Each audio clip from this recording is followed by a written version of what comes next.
Sí, Bueno, y veamos, Mariana, sí, adelante, sí. Paola.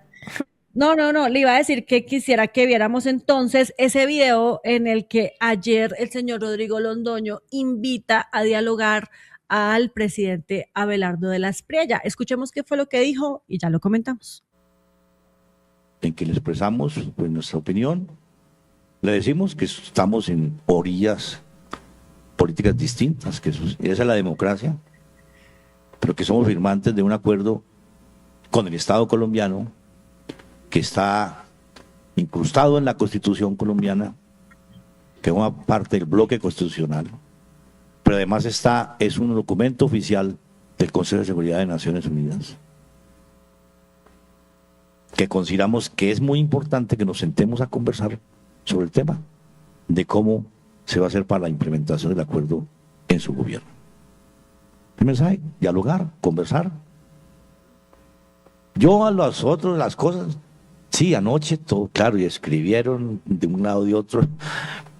Bueno, pero yo digo, claro, las circunstancias son distintas, incluso el contexto internacional es distinto y todo, pero cuando Duque, yo recuerdo cuando ganó Duque, también las angustias. ¿Cuál fue la bandera de Duque? Hacer trizas los acuerdos de paz. Yo recuerdo que a mí los periodistas me preguntaban en entrevistas, ¿y usted qué opina? Pues si hace trizas los acuerdos de paz, cogeremos tricita por tricita y lo volveremos a armar. Ahora, aquello, ¿qué le digo a los compañeros? Sí, hay que estar prevenidos. A mí, prevenidos, o no tanto prevenidos, sino tomar medidas para que de pronto no van a ocurrir cosas a raíz de ese discurso de odio que se está intensificando. Pero esperemos que llegue, que asuma la presidencia y ahí sabemos qué realmente es lo que va a hacer. Él dice que va a respetar la Constitución. Cuando alguien me dice a mí, ¿va a respetar la Constitución? Ah, bueno, el acuerdo está en la Constitución. Las demás, se pueden decir muchas cosas, pero los hechos son los concretos. En que le expresamos pues, nuestra opinión, le decimos que estamos en orillas políticas distintas, que esa es la democracia, pero que somos firmantes de un acuerdo con el Estado colombiano que está incrustado en la Constitución colombiana, que forma parte del bloque constitucional, pero además es un documento oficial del Consejo de Seguridad de Naciones Unidas, que consideramos que es muy importante que nos sentemos a conversar sobre el tema de cómo se va a hacer para la implementación del acuerdo en su gobierno. El mensaje, dialogar, conversar. Yo a los otros, las cosas, sí, anoche, todo claro, y escribieron de un lado y otro. Sí. Bueno, pero yo digo, claro, las circunstancias son distintas, incluso el contexto internacional es distinto y todo. Vamos, Pero cuando Mariana. Duque, yo recuerdo cuando ganó Duque, también Ahí las está. angustias.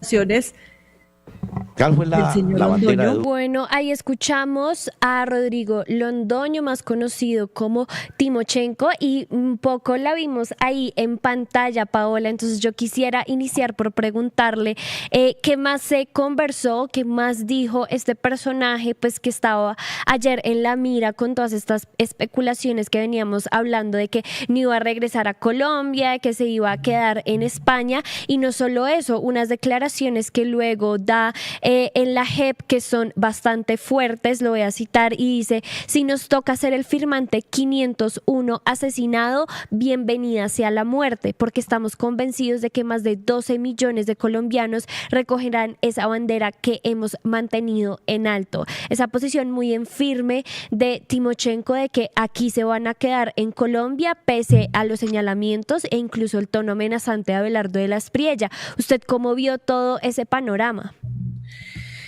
Pues mire, Mariana, ahí hay que decir varias cosas en medio de esta conversación con el señor Rodrigo Londoño. Son varios puntos los que uno podría destacar.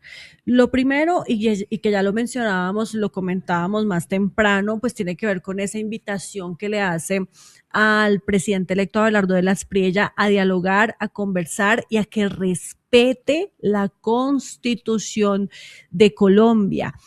Él ha dicho muy claro, ustedes lo escuchaban, que una cosa es uno decir que no quiere más procesos de paz, que lo que intentó, por ejemplo, el gobierno de Gustavo Petro con la paz total salió mal, pero otra es hacer respetar y continuar con el proceso de implementación de un acuerdo de paz, de un acuerdo final de paz que ya está firmado, que es completamente legítimo en Colombia y que debe continuar, porque además con eso que usted mencionaba de esas declaraciones en las que él dice que puede ser el combatiente o el excombatiente número 501 en ser asesinado en nuestro país, yo le pregunté eso también en esta conversación y él dijo que es que hay muchas personas, casi 500 personas que se desmovilizaron, que entregaron las armas, que han perdido su vida porque los han amenazado, porque llegan a atacarlos pensando que ellos todavía hacen parte de un grupo al margen de la ley. Y esto es un peligro. Las 13,000 personas que se desmovilizaron en medio de ese proceso están hoy en riesgo precisamente por esas declaraciones que dio el presidente Abelardo de la Espriella, en donde desacredita completamente los procesos de paz en el país. También habló Mariana sobre la decisión de Abelardo de la Espriella de acabar, por ejemplo, con la oficina que hoy coordina todas las actividades y gestiones que tienen que ver con la implementación del proceso de paz. Es la Alta Consejería para la Implementación del Acuerdo de Paz, que según Abelardo de la Espriella, a partir del 7 de agosto no va más. ¿Qué dijo él, el señor Londoño, y que me llamó bastante la atención? Es que, por un lado, es muy grave que esa oficina que coordina todo lo que tiene que ver con implementación se acabe, porque entonces, ¿quién va a quedar al mando de ese proceso? Por el otro, resaltó, destacó la labor que en el gobierno de Iván Duque, y no lo dijo una vez, lo dijo como 3 veces en medio de ese conversatorio, que en el gobierno de Iván Duque esa oficina sí funcionó y funcionó mucho en lo que tiene que ver con la implementación en los territorios, en las zonas PEDETs, en las regiones del país donde se está implementando el acuerdo de paz, por ejemplo, lo que tiene que ver con el primer punto, que es la reforma rural integral. El señor Londoño destaca que durante el gobierno de Iván Duque se hicieron muchos avances, se lograron muchos avances con relación a resultados en la región, en los territorios. Eso no pasó con el gobierno de Gustavo Petro y él también lo reconoce, el señor Londoño, porque él dijo, lo que hizo Gustavo Petro fue reducir esta oficina, la de la Alta Consejería para la Implementación, se la dio a la señora Gloria Cuartas, que sí, es una mujer que ha trabajado muchísimo e incansablemente por la paz, pero a la que le dejaron 4 personas a cargo, una oficina de 5 personas que no pudieron hacer nada, no pudieron hacer nada porque no tenían con qué, no tenían la capacidad. Entonces, me parece interesante que él haya destacado que Iván Duque sí fortaleció esa oficina y trabajó en pro de la implementación, y que en cambio con el gobierno de Gustavo Petro pues eso no haya pasado, a pesar de que, como ustedes lo escuchaban también, él dice, cuando Iván Duque dijo que quería hacer Trizas La Paz, pues nosotros le respondimos, ok, después de que haga Trizas La Paz, cogemos cada pedacito y la volvemos a armar. Y bueno, finalmente el mensaje que da el señor Timochenko, y que incluso con él coincidió la Nobel de Paz, que estuvo ayer también en ese panel, la señora Tawakkol Karman, y por supuesto la defensora del pueblo, también desde el Instituto Kroc y la Contraloría, y es que a la población civil, a la gente, a la ciudadanía, también hay que pedirle que haga respetar el proceso de paz, que exija que el gobierno nuevo lo cumpla, que hay que seguir implementando ese acuerdo final, y desde la ciudadanía, desde la sociedad civil, también se le puede pedir al señor de la Espriella pues que lo proteja. Entonces, vamos a ver si se atiende el llamado. Yo creo que el presidente electo sí le va a responder al señor Timochenko sobre esta posibilidad de sentarse, pero básicamente ese fue como el resumen de lo que se habló ayer con él en este conversatorio a los 10 años de la firma de paz. Pero hubo otras personas que también se pronunciaron, porque también lo mencionábamos esta mañana, Mariana, se especuló mucho sobre la llegada del señor Timochenko al país, porque él estuvo este fin de semana en España atendiendo un compromiso académico allá, y él decía ayer en el conversatorio, dijeron que me iba a volar, que me iba a quedar allá. Yo he viajado 1000 veces fuera del país y nunca habían armado tanto escándalo, porque ahora están diciendo que yo me voy a volar. No, señores, yo voy a cumplir con el acuerdo de paz, aquí estoy y aquí me quedo.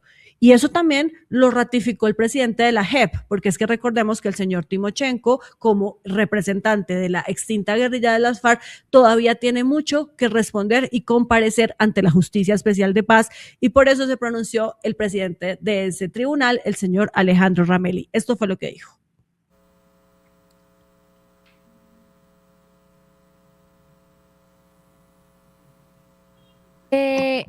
Mientras alistamos ese video de lo que dice Ramelli, no sé si tenemos el de Pastor Alape, que también se pronunció sobre este tema, así que escuchemos qué fue lo que dijo.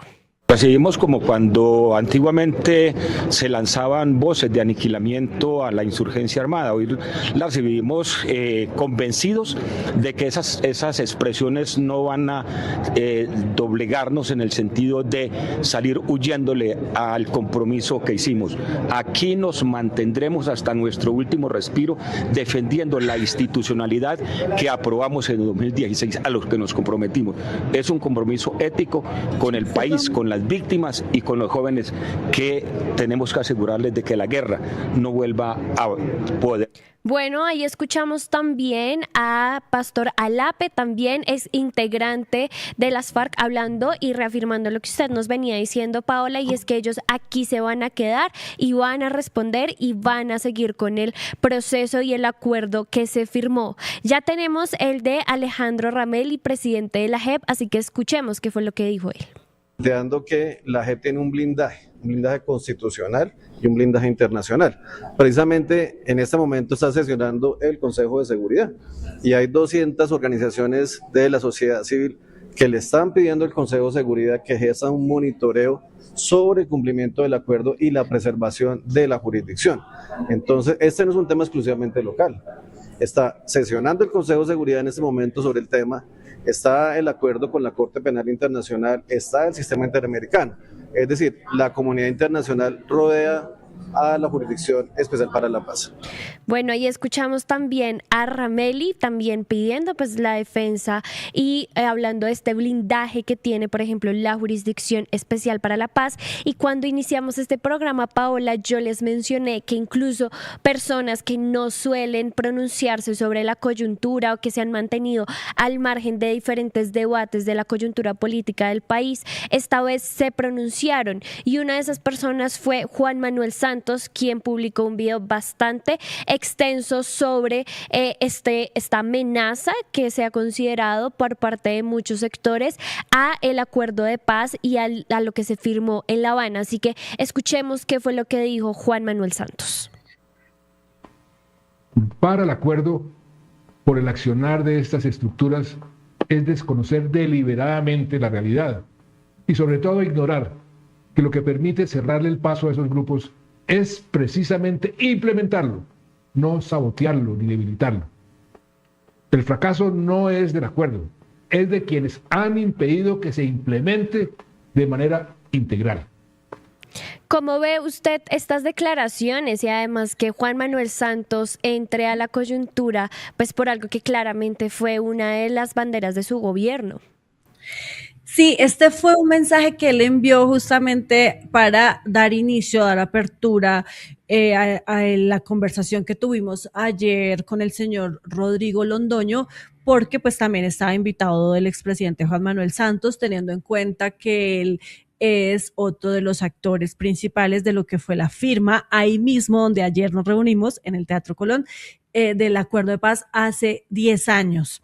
La idea era poder conversar con ambos, pero él estuvo ayer atendiendo unos compromisos en Italia y por eso no pudo llegar, y entonces envía este video que usted lo mencionaba, es bastante largo, muy extenso, pero que usted tomó el pedacito que era, Mariana, porque es donde le hace el llamado también al gobierno electo, al del señor Abelardo de la Espriella, a que se respete y se continúe con el proceso de implementación de ese acuerdo. Pero además se le hace un recorrido de todo lo que ha sido estos 10 años, los compromisos que se pactaron en el año 2016, después de una década que ha pasado, cuáles son los avances, se contrasta además con los resultados que se han logrado y por supuesto con los desafíos, ¿no? Con las lecciones aprendidas y los retos que vienen para Colombia también en materia de esa implementación, esa aplicación del proceso de paz. Bueno, el mensaje fue muy bien recibido también por la gente que estaba allí, por el auditorio.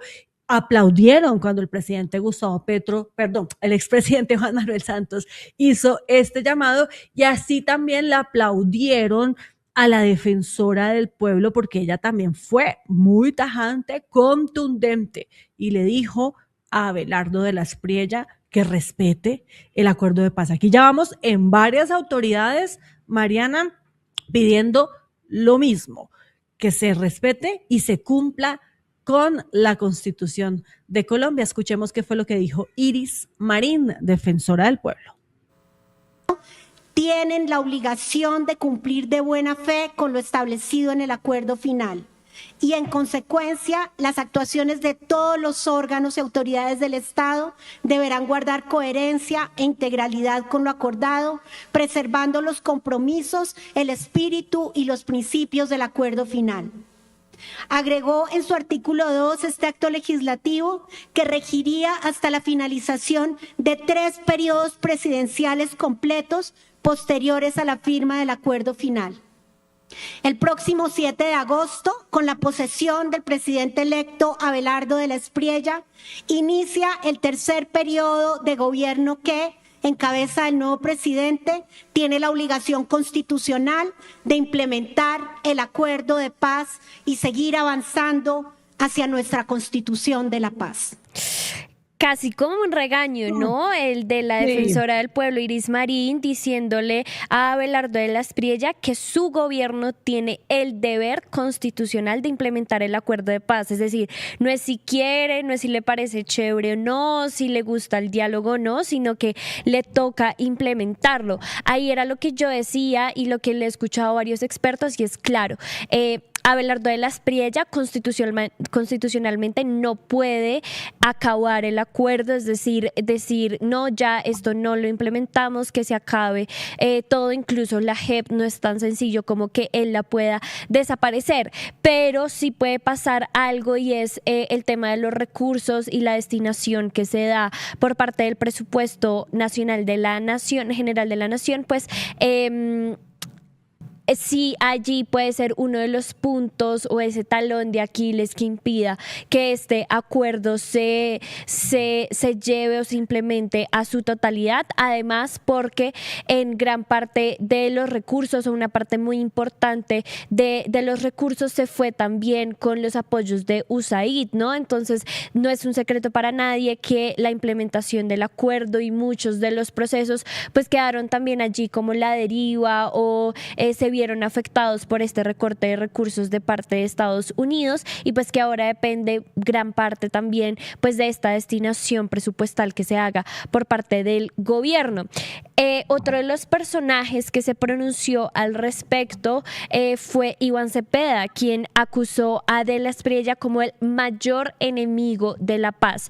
Dijo: las decisiones de acabar con la institucionalidad de la paz, cerrar la oficina del Alto Comisionado para la Paz y desconocer el acuerdo final de paz de 2016 convierten a Abelardo de la Espriella en el mayor enemigo que haya tenido nuestro país en el campo de la búsqueda de la paz. Sus anuncios son la más grave violación que se haya emprendido contra el derecho a la paz del pueblo colombiano, consagrado en el artículo 22 de nuestra Carta Política. Eso fue lo que dijo el hoy senador Iván Cepeda, que además, no sé si vio, Paola, fue controversial el día de ayer porque ni él ni Aida Quilcue se presentaron en este evento que se dio para recibir las credenciales como congresistas, ¿no? No hicieron, no fueron a este evento, y pues eso sí generó como unas dudas y allí unas suspicacias de por qué Iván Cepeda no estuvo. Imagínense, con todo este tema del fraude y ahora pues que ellos no vayan a recibir las credenciales, pues, ¿qué significa? Lo averiguaremos. Pero hay un video más, Mariana, creo que usted tiene a María José Pizarro también hablando sobre este tema de la paz. Sí, quien se pronunció a través de un video también, pues no a modo de regaño, pero sí un llamado bastante fuerte a Abelardo de la Espriella, fue la también excongresista María José Pizarro, así que escuchemos qué fue lo que dijo. Cuando Abelardo de la Espriella anuncia que va a eliminar todas las agencias presidenciales encargadas de la paz, no está haciendo una mera reforma administrativa para ahorrar recursos. Esto es lo que dice, pero no es la verdad. Es el desmonte deliberado de toda la institucionalidad de paz, el primer paso, y significa borrar de un plumazo toda la hoja de ruta que nos ha costado décadas construir en Colombia. No es seguridad, es impunidad para quienes quieren enterrar la historia y borrar la verdad. Eso es lo cierto. Esto es básicamente el duquismo 2.0. Ya lo vivimos cuando regresó el uribismo en el 2018, cuando prometieron y lo hicieron hacer trizas la paz. Hoy asistimos a una traición sistemática de lo pactado. Cada vez que se traiciona la paz, entramos en una espiral de violencia y de degradación del conflicto armado. Las comunidades en los territorios son quienes van a pagar las consecuencias. Lo vivimos en los años 90, lo vivimos en los 2000 y en el 2018. La seguridad del siglo XXI no se construye solamente con fusiles, se construye con inversión social, se construye con educación, se construye con oportunidades, se construye con una fuerte inteligencia y con una presencia efectiva del Estado en las regiones. Y eso es básicamente lo que está en riesgo. Así que mi llamado es a la unidad, a toda la ciudadanía, a la comunidad internacional, a todas las fuerzas democráticas de Colombia para que no normalicen este retroceso. Lo hicieron en el 2018, háganlo hoy. La paz es un derecho y una obligación constitucional. El acuerdo de paz hace parte de ese bloque de constitucionalidad y desmontar su institucionalidad es darle una estocada en los últimos años de obligación de un gobierno para su implementación. Es la estocada final. Bueno, ese era el mensaje entonces de María José Pizarro, hablando otra vez de esa estocada final que se le puede dar al tema de la paz en Colombia. Como usted muy bien lo decía, más que un regaño es un reclamo que creo que yo es completamente legítimo y que se suma a todas esas voces que ya escuchamos que siguen pidiendo que se respete, se cumpla el acuerdo de paz y sobre todo pues lo que tiene que ver con la implementación. Ayúdanos a seguir con nuestra labor periodística a través de nuestro NECI 310-779-3518. Lo hiciste artísticamente y lo hiciste con las víctimas, que eso es un mensaje a dar. Caminamos juntos, todos con el progresismo por las calles defendiendo el plebiscito por el sí. ¿Cuál es la capacidad de generación de vivienda? ¿Los subsidios para quién son? Diciendo que le vamos a quitar los privilegios a los políticos. La política no descansó este fin de semana con estos personajes señalados por corrupción. Sí, señora, sí, señores. Llega la central. Este espacio semanal que hemos concebido para reflexionar sobre asuntos coyunturales. Allí vivía la familia de Pablo Escobar Gaviria.